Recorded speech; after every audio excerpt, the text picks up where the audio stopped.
গেছিলেন মমতা বন্দ্যোপাধ্যায়, তা ওনার বক্তব্য হচ্ছে যে উনি মাঝপথে বেরিয়ে এসেছেন, মাইক বন্ধ করে দিয়েছিলেন যখন উনি বলতে চাইছিলেন যে রাজ্যের বিরুদ্ধে, মানে রাজ্যের বলতেছেন বলে দরকার প্রশ্নটা সেন্ট্রাল যেটা করছে রাজ্যের বিরুদ্ধে সেটা নিয়ে বলতে গেলে মাইক বন্ধ করে। প্রথমত নীতি আয়োগে কোনো নীতি নির্ধারণ হয় না, এই জন্যই তো যোজনা পর্ষদকে শেষ করা হয়েছে।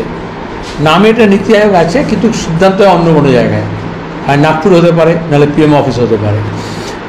ইন্ডিয়া ব্লকের মুখ্যমন্ত্রীরা ঘোষণা করলেন আগেই বাজেটের প্রতিবাদে এবং রাজ্যগুলোর বিরুদ্ধে যে বঞ্চনা আছে সেখানে তারা যাবেন না। প্রথম থেকে ইন্ডিয়া ব্লকের শুরু থেকে এখন পর্যন্ত মমতা ব্যানার্জি কবি হ্যাঁ কবি না, ধর্মেও আছি জিরাফেও আছি, এবং স্বাভাবিকভাবেই তিনি গেলেন।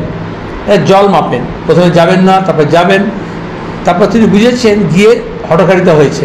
কারণ সবাই তোমরা বলতে আরম্ভ করলে, ইন্ডিয়া ব্লক ছেড়ে দিলেন উনি, ঐক্যটা ভেঙে গেল, যেটা আরএসএস চাইছে। এখন উনি বেরিয়ে আসলেন, যে কোনো ছুতো হতে পারে, বাস্তব হতে পারে, আমি তো ছিলাম না ভেতরে, কিন্তু মাইক বন্ধ যদি করা থাকে সেটা অন্যায়। গণতান্ত্রিক যে রীতিনীতি, এটা বিজেপি শাসিত রাজ্যে বিজেপি সরকারের, কেন্দ্র সরকারের কোনো সংস্থা এটা মানা হয় না, সে শিক্ষা প্রতিষ্ঠান হোক আর সরকারি প্রতিষ্ঠানগুলো হোক, সে অন্যায়। রাজ্যের মুখ্যমন্ত্রী মাইক বন্ধ করে দেবে, এত যেচে উনি গেলেন, স্পেশাল চার্টার প্লেনে গেলেন, আর তারপরে বলতে পারলেন না, এটা প্রতিবাদ করা উচিত। কিন্তু ওনারও বোঝা উচিত মাইক বন্ধ করলে কীরকম লাগে। যখন চিট ফান্ডের কথা যখন বলা হচ্ছিল, এমএলএ গৌরাঙ্গ চ্যাটার্জি, দেবলীনা হেমব্রম, অন্যরা, তাদের মাইক বন্ধ শুধু করেনি, তাদেরকে মেরে বার করে দেওয়া হয়েছিল, চিকিৎসা করতে দেওয়া হয়নি, কারণ তিনি ধামাচাপা দিতে চেয়েছিলেন। এখন নিশ্চয়ই মোদী সরকার কিছু ধামাচাপা দিতে চায়, এই জন্য ওনাকে বলতে দেয়নি। আবার সন্দেশখালির এই অন্যায় অপরাধ এখন তোমরা এত ফাড়াও করে বলছো, তখন তৎকালীন এমএলএ যখন আমাদের নিরাপদ সর্দার যখন বলছিলেন, আজকের বিজেপি নেত্রী, তখন মমতার ছায়া সঙ্গিনী সোনালী গুহ ডেপুটি স্পিকার, মাইক বন্ধ করে দিয়েছিলেন। তাহলে এই মাইক বন্ধ করার পদ্ধতি হচ্ছে একটা হঠকারিতা, শুধু নয়, একটা অথরিটির পাওয়ার দেখানোর জন্য। মমতা যে আমাদের এখানে বলেছিলেন মুখে লুকোপ্লাস লাগিয়ে রাখো, আমরা মুখে লুকোপ্লাস লাগিয়ে রাখিনি। আমি চাই উনি অন্তত বেরিয়ে এসে নিজের মুখের লুকোপ্লাসটা খুলবেন। এবং তৃতীয় কথা হচ্ছে, এটা তামাশা নয়, তামাশা নয়, কারণ উনি সবসময় বিজেপির বিরোধিতা নীতিগতভাবে করেন না, কেন্দ্রীয় সরকারের বিরোধিতা নীতিগতভাবে করেন না, কোনো কর্মসূচি বিরোধিতা করেন না।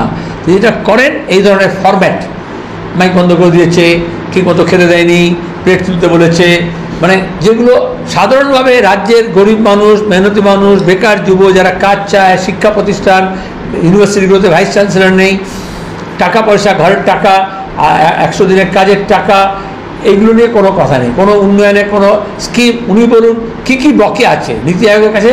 রাজ্য সরকার গত 10 বছরে ট্যুরিজম নিয়ে, রাস্তাঘাট নিয়ে, ফ্লাইওভার নিয়ে, কলকারখানা নিয়ে, বিদ্যুৎ নিয়ে, শিক্ষা প্রতিষ্ঠান নিয়ে কোন কোন দাবি ওখানে রেখেছেন, ডিটেলস প্রজেক্ট রিপোর্ট দিয়েছেন।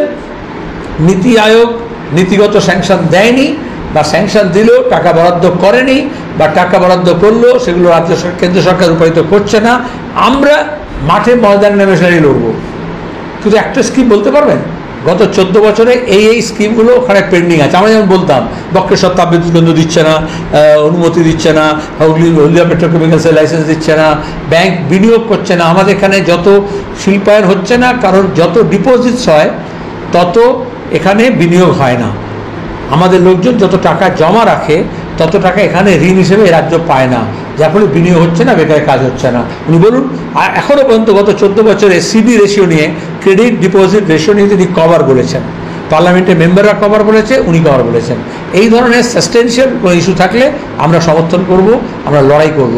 কিন্তু তামাশা করলে, ঠিকমতো তাকায়নি, ঠিকমতো কথা বলেনি, ঠিকমতো হাত করেনি, ঠিকমতো কিস করেনি, এইসব নিয়ে কোনো বলে আপনি না। মমতা স্পেসিফিক বলেছেন যে 1,72,000 কোটি টাকা পাওনা আছে কেন্দ্রের কাছে, 3 বছর ধরে 100 দিনের কাজের টাকা দেয়নি তারা, এমনকি আবাস যোজনা, গ্রামীণ সড়ক যোজনা সব বন্ধ করে দিয়েছে। তা তিনি সেইগুলোই তুলে ধরতে চেয়েছিলেন, সেই সময় এইটা করা তিনি স্পেসিফিক তুলেছিলেন না। এটা তো যখন সিএ এনআরসির সময় যখন চুপি সাহেব মোদির সঙ্গে দেখা করতে গেছিলেন রাজভবনে, তখন এই 1,72,000 বলেছিলেন, পুরনো গল্প। এর মধ্যে তিনি কি বলেছিলেন, পঞ্চায়েত নির্বাচনের সময় পিসি ভাইপো মিলে আমরা দিল্লি থেকে গিয়ে লড়ে নিয়ে চলে আসবো, তারপর তামাশাও করেছিলেন। তিনি বলুন তিনি ব্যর্থ, তিনি লড়ে আনেননি। আর এগুলো বলার জন্য তো এমপিরা যায়, 29টা এমপি হয়েছে, তারা তো এগুলো বলবে, এক একটা স্কিম ধরে তুলোধনা করবে স্পেসিফিক। কিন্তু তার চেয়ে বড় কথা হচ্ছে যে তিনি যখনই সাক্ষাৎ করতে চান, ব্যক্তিগতভাবে একান্ত সাক্ষাৎকার চান, তার সময় না পেলেই তার গোসা হয়। আর সেই সময় পেয়ে গেলে টাকা পাক না পাক, রাজ্য চলে যাক, তার কিছু আসে যায় না। কারণ তাকে স্বস্তি পেতে হবে পিসি ভাইপোকে। জুলাই মাস পর্যন্ত বলা হয়েছিল, জুলাইয়ের পরে এই সমস্ত যেসব মামলা মোকদ্দমা আছে, আর ইডিসিবি এখন বর্ষা ঘুমে গেছে, তারপরে বর্ষা ঘুমে পরে যাতে না জেগে ওঠে শরতের মেঘ দেখা দিলেই, সেই জন্য তিনি গিয়েছিলেন এটাকে যদি মেক আপ করতে পারেন, ম্যানেজ করতে পারেন, পরিষ্কার। তিনি বলছেন যে আমি বিরোধীদের প্রতিনিধি হিসেবে গেছিলাম, হেমন্ত সোরেনের যাওয়ার কথা ছিল, লাস্ট মুহূর্তে তিনি যাননি, কিন্তু আমি বিরোধীদের এসব কথা কোনো মানে হয় না। আমি বললাম বিরোধী মুখ্যমন্ত্রীরা যায়নি, বিজেপি এবং বিজেপির সমর্থক মুখ্যমন্ত্রীরা গিয়েছিল, তার মধ্যে উনি একজন। এটা প্রভাব কেন ফেলবে? আমরা এটা বলছি, উনি পোটেনশিয়াল অ্যালাই বিজেপির, উনি বার্গেন করেন রাজ্যের স্বার্থে নয়, রাজনীতির স্বার্থে নয়, নিজের পরিবারের সোনা পাচার, গরু পাচার, কয়লা পাচার, এই সমস্ত মামলা মোকদ্দমা থেকে যাতে ইডিসিবি চার্জশিট থেকে বাইরে রাখেন, তাতে রাজ্যের কিসে যায়। এই জন্য বিরোধী জোটের লোকজন আস্তে আস্তে বুঝছে, কেউ দেখে শেখে, কেউ ঠেকে শেখে। অন্য অনেক দেশের যেহেতু বাংলার প্রচার মাধ্যম গ্রাম বাংলার খবর ঠিকমতো তুলে রাখে না, কি ঘটছে প্রতিদিন, খুনোখুনি, মারামারি, হিংসা, লুটতরাজ, আর ইংরেজি মাধ্যম